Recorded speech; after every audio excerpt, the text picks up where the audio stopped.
I hope you have unlimited text messaging. By Miss Gar. Chapter 98. Dear Spider Teen. Congratulations on surviving your first and hopefully only supervillain. In recognition of this, we are making you a Junior Avenger member. What does that mean? When or if aliens fall down from the sky again, we are definitely calling you in. God, I hope not.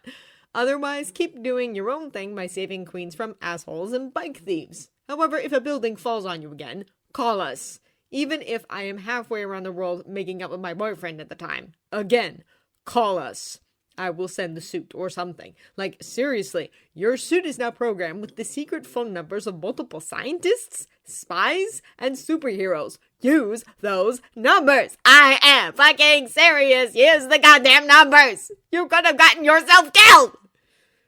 Do I want my stuff in the hands of the criminals? No, but I don't want you dead either. I can get the weapons back. Actually, most of the stuff now has a self-destruct feature built in because I learned from my fuck-ups. However, in contrast, getting a person back from the dead is a bit harder, and apparently requires the blood of some really scary blue aliens. I'm not sure if that's something you or I want to go through. Apparently, there are some nasty side effects. I also don't want to run field tests on your healing abilities. Dr. Simmons' recent results are enough to make me nauseous. Seriously? A fucking building?! This is just not something I want to do, so for the love of Thor, don't make me! Now, if you want to become a full-fledged Avenger at some point in the future, that means that everybody's going to have to know who you are because of certain provisions put into the Accords by a certain asshole. Of course, Shield Avengers and Secret Warriors are not under such rules because there are spies. It's something for you to think about and discuss with your handler, which is still Laura. Becoming a public superhero is not a decision that should be made impulsively and announced to the press immediately by my boyfriend. That would be ridiculous, and I say that because that's essentially what I did. Try not to be like me. I'm like the world's worst superhero role model. You want to be like May, other May, the scary agent. Actually, both Mays can serve as a good role model for you.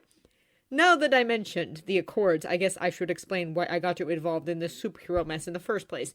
I guess it all began when S.H.I.E.L.D. imploded along with my long-term relationship.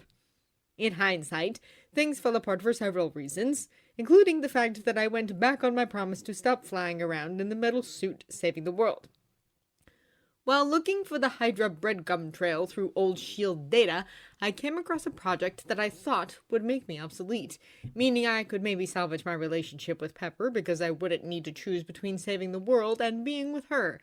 Instead, I accidentally made murder bots and was mostly responsible for most of Sokovia being destroyed and the deaths of a lot of people.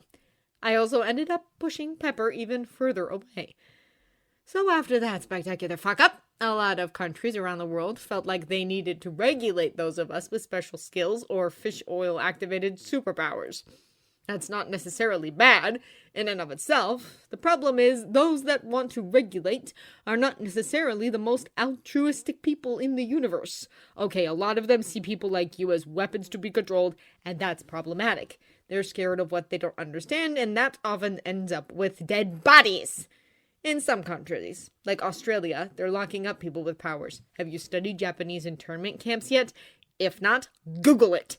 That's a sad portion of our history where we locked up our own citizens because of fear of people who are different.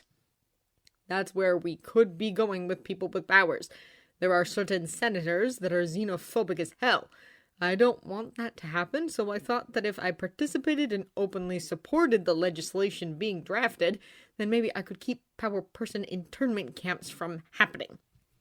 On the other hand, Mr. Apple Pie was worried about how such legislation would tie his hands and keep him from helping people who really needed it, and therefore he didn't want to be a part of it. Which isn't something I want either, but it was less of a deal-breaker for me than for him. Maybe because he didn't know about the full level of the anti-power person movement. Both of us had valid concerns. Now, if we talked about these things like grown-ups, maybe Germany would not have happened, but we're not good at talking to one another at all. At least not back then. We've gotten better at it in the interim, but it took a while.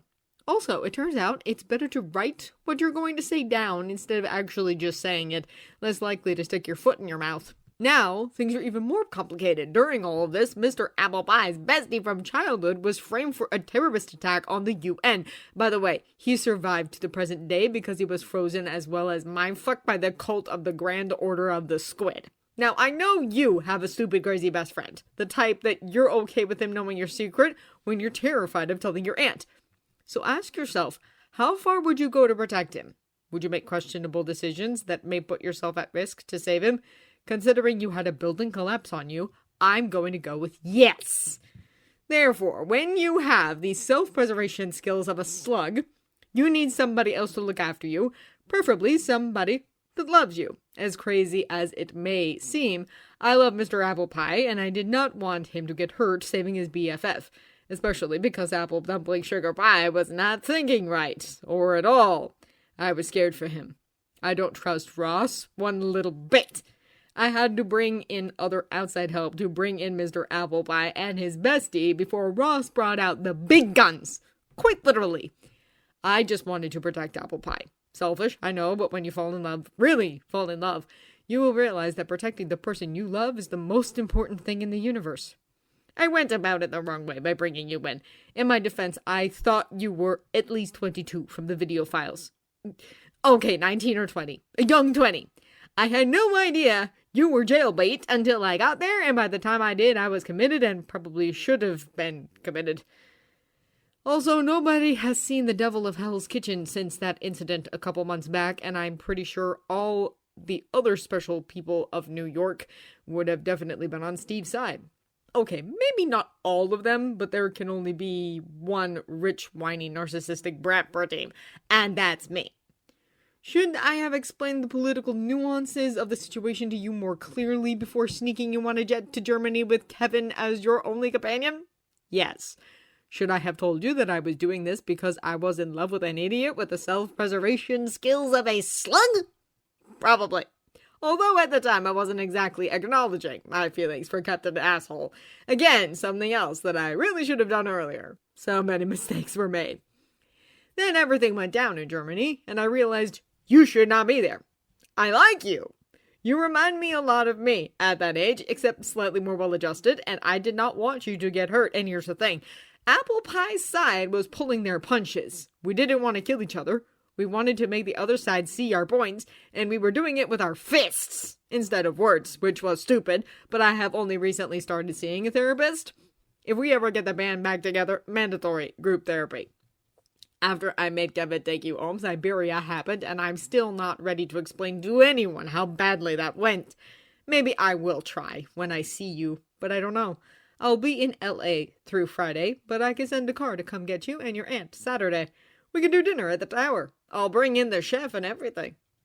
Also, since we'll be in a private place, you may want to consider telling your aunt the truth. If I've learned one thing from the entire uncivil toddler squabble fiasco, aka the Avengers Civil War as the media is calling it, it's that talking helps, and if we talk to each other instead of assuming that we know everything, maybe none of that would have happened. So tell your aunt the truth. She deserves to know. I know you're afraid, but secrets only hurt in the long run. You'll understand that if I ever tell you what happened in Siberia. So, congratulations. Please don't do anything stupid again. At least not alone. P.S. This letter is written on Shield nanopaper. If anybody else picks this up, they're going to see Anna Jarvis's recipe for chocolate chip cookies. Peter placed the letter from Tony down on his bed. He would reply later after he figured out what to say. He's sure that his aunt would be okay with going to the tower for dinner Saturday, mostly because it would mean her not cooking. Uncle Ben was the chef in the family before everything fell apart. Peter really appreciated that Tony was being honest with him, but he does not like being referred to as Spider Teen. He is also not sure if he is ready to tell his aunt the truth. He'll deal with that later. Right now, he just wants to put on his suit and maybe go out for patrol. That will help clear his mind. Unfortunately, Peter was so preoccupied putting on his suit that he received just an hour earlier from Mrs. Barton and her friend Dr. Fitz that he kind of sort of forgot to lock his door, which totally explains why his aunt opened it with a knocking just in time to see him half dressed in his uniform. Oh shit. What the fuck? He is so fucking dead right now.